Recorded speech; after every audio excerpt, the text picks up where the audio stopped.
Pernahkah Anda merasa sudah membatasi makanan manis, tapi kadar gula darah tetap saja tinggi? Bapak dan Ibu yang saya hormati, ada jenis makanan tertentu yang diam-diam memperburuk kondisi tubuh yang sering kali tanpa kita sadari. Namun ada juga yang justru membantu menurunkan dan menyeimbangkan gula darah. Kali ini kita akan bahas keduanya. Jika menurut Anda video seperti ini bermanfaat, silakan tekan like dan subscribe, dan bantu kami menyebarkan kebaikan. Kita akan awali dengan bahan makanan yang membantu tubuh menyeimbangkan kadar gula dalam darah. Kayu manis adalah salah satu yang paling banyak disebut. Tapi bukan sekedar untuk penyedap rasa, rempah ini ternyata memiliki khasiat membantu menurunkan gula darah. Cukup rebus sepotong kayu manis sepanjang 5 cm dalam air mendidih atau gunakan bubuknya jika ingin praktis. Tambahkan cengkeh beberapa butir dan Anda sudah punya ramuan sederhana yang tidak hanya harum tetapi juga bermanfaat. Cengkeh memang kecil, namun efeknya besar jika digunakan secara rutin dan seimbang. Anda tidak perlu ragu karena bahan-bahan ini sifatnya hanya membantu, bukan menggantikan obat. Konsultasi ke dokter tetap hal utama, apalagi bila gula darah Anda masih sulit dikendalikan. Jika Anda suka rasa hangat dan agak pedas, tambahkan jahe segar atau jahe bubuk ke dalam rebusan. Jahe dapat meredakan peradangan sekaligus turut menurunkan kadar gula darah secara bertahap. Bisa juga dicampur dalam teh biasa agar rasanya lebih ringan.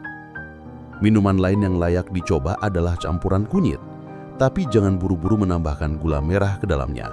Sebaiknya gunakan kunyit segar atau bubuk saja, lalu tambahkan sedikit kayu manis bila ingin ada rasa manis yang aman.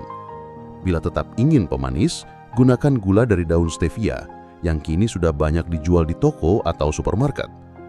Tetap dalam batas wajar, karena walaupun rendah kalori, tetap ada pengaruh pada tubuh, apalagi jika dikonsumsi terus-menerus dalam jumlah besar. Nah, untuk bagian makanan, ada 2 sayuran yang layak mendapatkan perhatian lebih, okra dan pare. Okra mungkin belum akrab di semua dapur, tapi sayur berlendir ini ternyata menyimpan serat larut yang bisa memperlambat penyerapan gula ke dalam darah. Bisa ditumis dengan bawang putih dan potongan ayam atau ikan, atau cukup dikukus jika ingin praktis. Pare meskipun rasanya pahit, punya efek luar biasa bagi penderita diabetes. Jika Anda kurang suka pahit, tambahkan bahan berprotein saat memasaknya agar rasa pahitnya tertutup. Menariknya, saat pare dimasak dengan ayam atau ditumis dengan sedikit kaldu, rasanya bisa lebih bersahabat. Bagi Anda yang sudah mencoba salah satu dari bahan-bahan ini atau punya cara khas dalam mengolahnya, silakan tuliskan di kolom komentar. Sebutkan nama dan usia Anda, lalu bagikan pengalaman yang mungkin bisa jadi inspirasi bagi penonton video ini yang juga sedang berjuang mengelola kadar gula darah.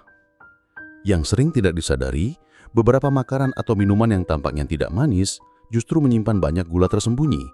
Saus sambal, kecap manis, bahkan beberapa bumbu botolan bisa mengandung glukosa, fruktosa, atau sirup jagung yang sulit dikenali kalau kita tidak membiasakan membaca label kemasan.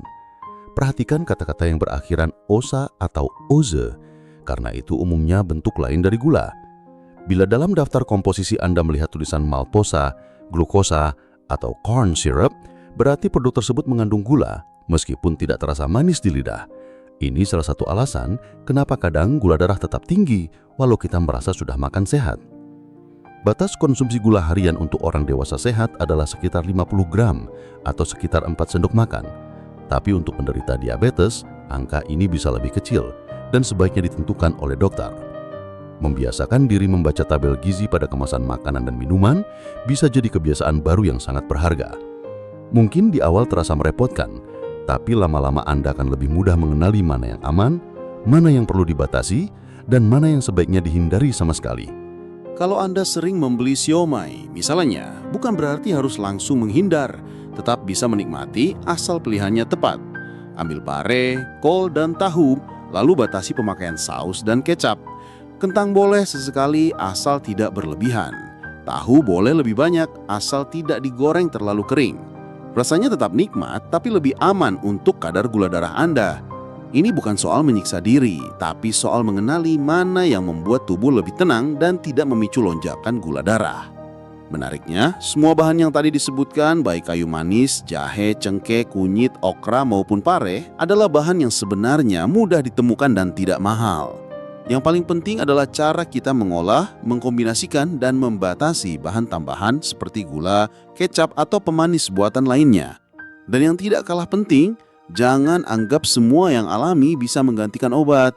Tubuh setiap orang berbeda, maka silahkan tetap berkonsultasi dengan dokter Anda. Apalagi jika Anda baru ingin mencoba bahan-bahan ini secara rutin. Video ini belum selesai karena kami akan terus menghadirkan pembahasan seputar gaya hidup sehat, makanan bermanfaat, serta cara-cara agar Anda bisa tetap aktif dan bugar. Maka silakan klik tombol subscribe sekarang agar tidak tertinggal video selanjutnya. Kita semua tahu sehat itu bukan soal mahal atau tidak, tapi soal niat dan kebiasaan yang konsisten. Anda pasti bisa.